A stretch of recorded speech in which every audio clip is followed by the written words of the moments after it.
चुनाव चुनाव और चुनाव, राजनीति का दंगल का एकमात्र हासिल है चुनाव और फिर सत्ता। किसे साधना है और कब साधना है, यह राजनीतिक सटीकता का परिणाम का ही पर्याय है। इसलिए हर राजनीतिक दल इन दिनों वर्ग वर्ग पर भटकते नजर आ रहे हैं कि किसे साधा जाए और कब साधा जाए कि परिणाम सीधा सत्ता तक ले जाए। मसलन कब आदिवासियों की जरूरत पड़ेगी, कब किसानों का मुद्दा उठाना है और कब महिलाओं के सम्मान की बात करनी है। इसी से जुड़ा एक रिपोर्ट देखिए कि किस तरह से इन मुद्दों को लेकर, उन वर्गों को लेकर पार्टियां अपनी अपनी तरफ से रणनीति बनाती नजर आ रही हैं।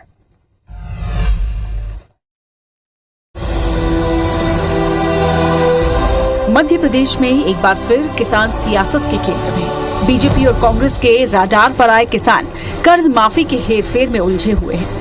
2018 के विधानसभा चुनाव से पहले कांग्रेस ने किसान कर्ज माफी का ऐलान कर 40 लाख किसानों को साधने की कोशिश की थी। तीर सही निशाने पर लगा भी, सरकार भी बनी, मगर फिर क्या हुआ ये सबको पता है।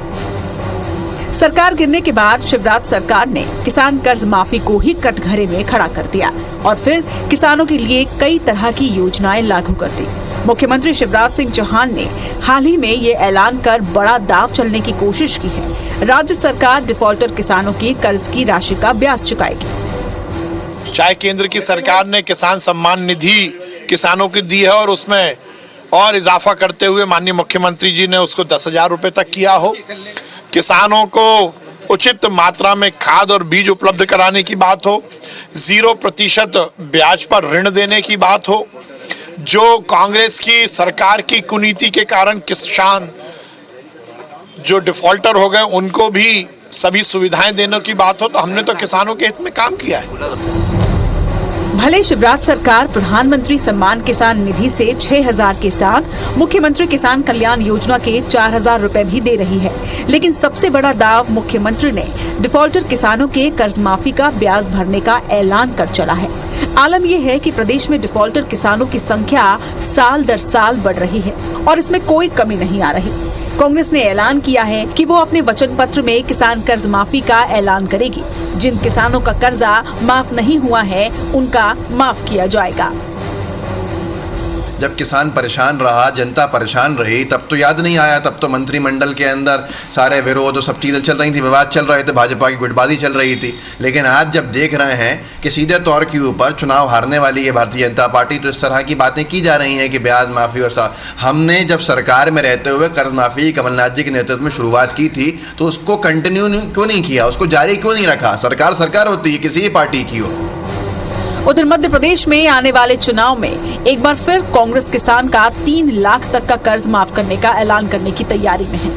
कांग्रेस के किसान कर्ज माफी के ऐलान के कारण डिफॉल्टर किसान कर्ज नहीं चुका रहे हैं। हालांकि सरकार ऐसे डिफॉल्टर किसानों को भी सहूलियत देने में पीछे नहीं है। 2018 के विधानसभा चुनाव से लेकर अब तक किसान कर्ज माफी का मुद्दा हावी है। मध्य प्रदेश में डिफॉल्टर किसानों की संख्या करीब 12 लाख है।